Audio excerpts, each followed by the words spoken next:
אומרת, הרגתי ילד. אפילו לא... אני אומרת הצבא, לא אומרת... רק ש...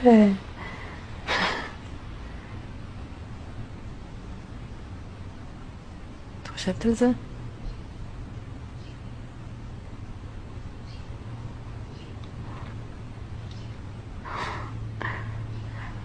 לחשוב על זה קשה.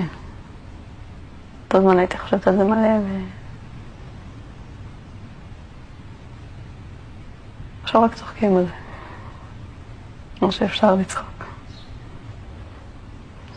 זה נהיה פשוט שם, כאילו, חלק ממני.